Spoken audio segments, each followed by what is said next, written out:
쉬운 윤리 손쌤입니다. 오늘의 주제는 질적 공리주의를 주장한 존 스튜어트 밀입니다. 참고 문헌은 마이클 샌델의 정의란 무엇인가입니다. 밀은 단 한 사람만이 다른 의견을 가지고 있다고 해도 그 한 사람의 침묵을 강요할 권리는 없다라는 말을 했습니다. 이는 소수의 권리와 존엄성을 침해할 수 있다는 공리주의에 대한 비판에 대해서 밀이 대응한 말입니다. 밀은 이를 통해서 개인의 자유와 권리를 존중하는 사회가 그렇지 않은 사회보다 장기적으로 봤을 때 유용성, 즉 사회 전체의 행복이 증진된다는 것을 말하고 있습니다.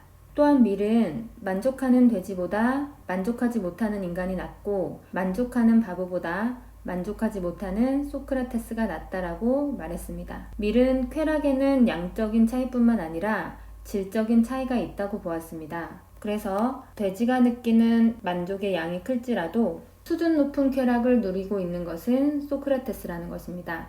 벌써 오늘 내용의 핵심들이 다 나온 것 같은데요. 조금 더 자세히 알아보도록 하겠습니다. 밀은 벤담의 제자로 벤담의 주장을 이어봤습니다. 즉, 공리주의의 핵심 주장인 쾌락은 선이고 고통은 악이다. 따라서 우리는 쾌락을 증진시키고 고통을 감소시키는 행위를 해야 한다. 행위의 제일 1원칙은 공리의 원리, 즉 최대 다수의 최대 행복이다 라는 것입니다. 이러한 공리주의의 기본적인 이론은 그대로 계승하면서도 벤담의 양적 공리주의가 지닌 난점을 보완하기 위해서 질적인 공리주의를 주장합니다. 그렇다면 벤담의 양적 공리주의의 난점을 한번 떠올려 볼까요? 하나는 인간의 존엄성과 개인의 권리를 침해할 수 있다는 것이고, 다른 하나는 도덕적 문제를 쾌락과 고통으로 단순화하고 수량화했다는 것입니다. 먼저 첫 번째 비판, 공리주의는 인간의 존엄성과 개인의 권리와 같은 도덕적 의무에 위배될 수 있다는 점에 대해서 살펴보도록 하겠습니다.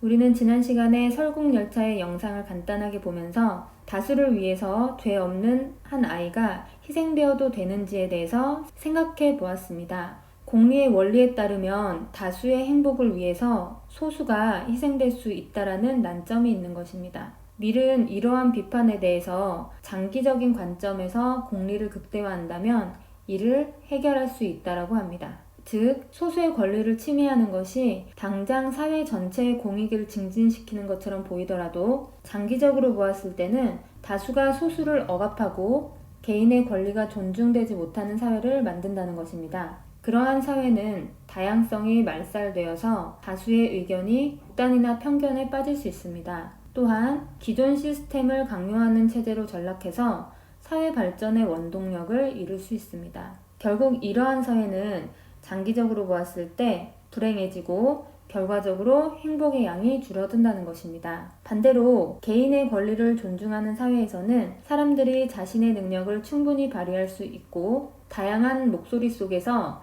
자신의 삶의 목적에 도달할 수 있어서 사회 전체의 행복 증진에도 도움이 된다는 것입니다. 이렇게 장기적인 안목을 가지고 유용성을 따져봄으로써 행위의 결과가 도덕적 의무에 위배되는 것을 극복하고자 했습니다. 벤담에 대한 두 번째 비판은 모든 행위의 가치를 쾌락과 고통으로 단순화하였다는 것입니다. 즉, 공리주의는 모든 가치를 하나의 저울로 계량화한다는 주장에 대해서도 밀은 해결책을 제시하기 위해서 질적 공리주의를 주장했습니다. 바로 쾌락에는 양적인 차이뿐만 아니라 질적인 차이도 있다라는 것입니다. 그리고 사람들은 저급 쾌락과 고급 쾌락을 구분할 줄 알기 때문에 단순히 쾌락의 총량으로만 행위를 판단하는 것은 아니라고 합니다. 그렇다면 질적 공리주의에 따르면 어떤 쾌락이 질적으로 더 우수한지에 대해서 우리는 어떻게 알 수 있을까요? 밀은 두 가지 쾌락이 있을 때 그 둘을 모두 경험한 사람들 또는 거의 전부가 어느 하나를 절대적으로 좋아한다면 그것이 더 바람직한 쾌락이라고 말합니다. 이것이 사실인지 여러분들과 함께 간단한 실험을 해보겠습니다. 지금 여러분이 세계 4대 미국 중 하나인 햄릿을 연극으로 보고 있다고 가정해 보겠습니다. 주인공이 죽느냐 사느냐를 두고 인간적인 고뇌를 하는 장면을 보고 있는 것입니다. 그리고 두 번째는 노는 게 제일 좋은 뽀로로와 그 친구들의 하루를 보고 있다고 가정해 보는 겁니다. 생각만 해도 유쾌하고 귀여운 모습들이 웃음을 절로 짓게 하죠. 마지막으로 미국에서 한때 유명했던 리얼리티 쇼인데요. 불충 부부의 모습을 보여주는 리얼리티 쇼였습니다. 남자는 여자에게 비난의 말과 학대를 하고 여자는 남들이 부러워할 부를 누리면서도 전혀 기뻐하지 않는 모습이 계속해서 나옵니다. 그리고 남자에 대한 험담을 하느라 시간이 가는 줄 모릅니다. 실제로 상대를 대상으로 소송까지 하는 장면이 나오면서 사람들은 이른바 막장 부부의 사생활을 훔쳐보게 된 것입니다. 여러분들이 생각하기에 이 세 가지 가운데 가장 즐거운 것, 즉 쾌락을 가장 많이 느끼게 하는 것은 무엇인가요? 다른 한편으로 이 가운데서 가장 고급이라거나 가치 있다고 느껴지는 것은 무엇인가요? 선생님이 학교에서 수업을 할 때에는 학생들에게 각각의 영상을 보여주는데요. 대다수의 학생들이 뽀로로 영상을 가장 즐거워합니다. 하지만 가장 수준 높고 가치 있다고 느끼는 것이 무엇이냐고 물으면 햄릿의 독백 영상을 선택합니다. 이처럼 우리는 단순히 쾌락의 총량으로만 행위를 판단하는 것이 아니라 그것이 가지는 가치, 즉 질적인 차이를 고려한다는 것을 알 수 있습니다.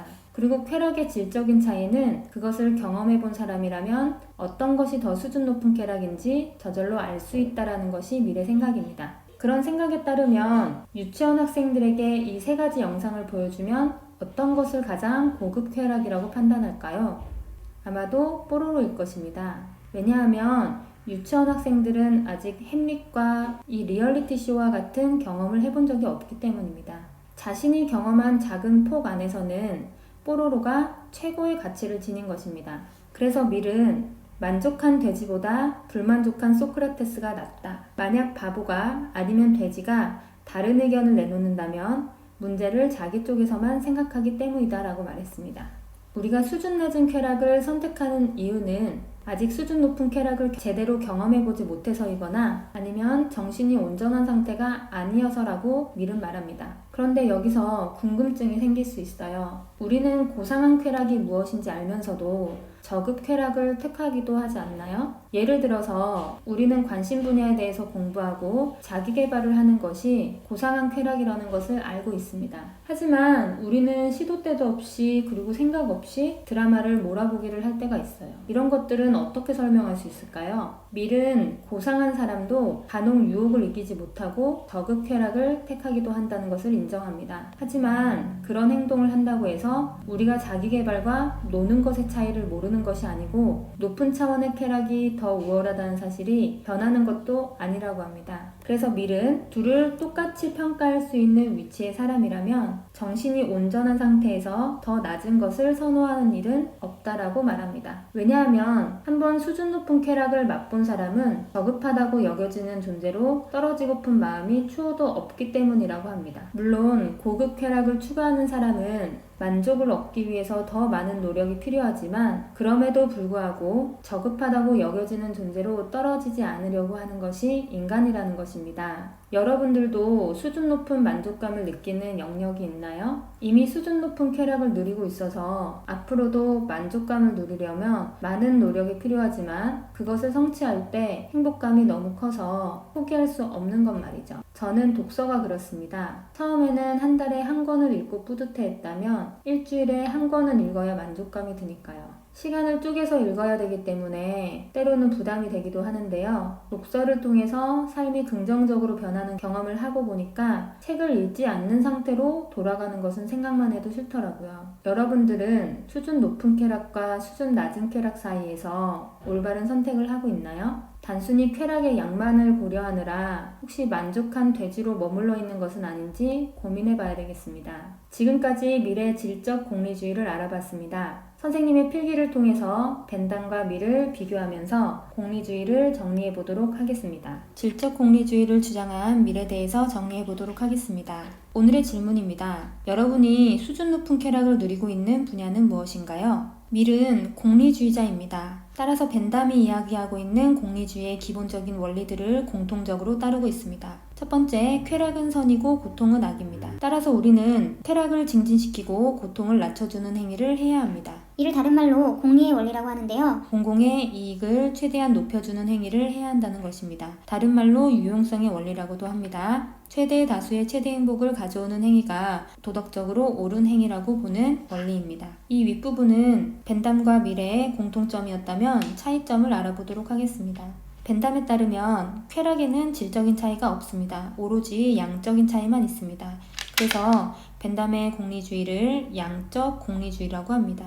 양적 공리주의에 따르면 쾌락은 계산할 수 있기 때문에 7가지 기준을 이용해서 우리는 최대한의 행복, 최대한의 쾌락을 가져오는 행위를 해야 합니다. 반면에 밀은 양적 공리주의가 가지는 단점을 보완하기 위해서 쾌락에는 질적인 차이가 있다라는 주장을 했습니다. 쾌락의 질적 차이를 인정했다고 해서 양적 차이를 무시한 것은 아니고요. 양적 차이와 함께 질적 차이도 고려해야 한다는 것이 밀의 입장인 것입니다. 질적 공리주의에 따르면 그것을 모두 경험해본 사람이 택하는 쾌락이 질적으로 높은 고급 쾌락이라고 합니다. 그리고 정상적인 인간이라면 누구나 질적으로 높고 고상한 쾌락을 추구한다라고 이야기합니다. 지난 시간에 이어서 공리주의에 대해서 알아봤습니다. 다음 시간은 의무론으로 대표되는 칸트에 대해서 배워보도록 하겠습니다.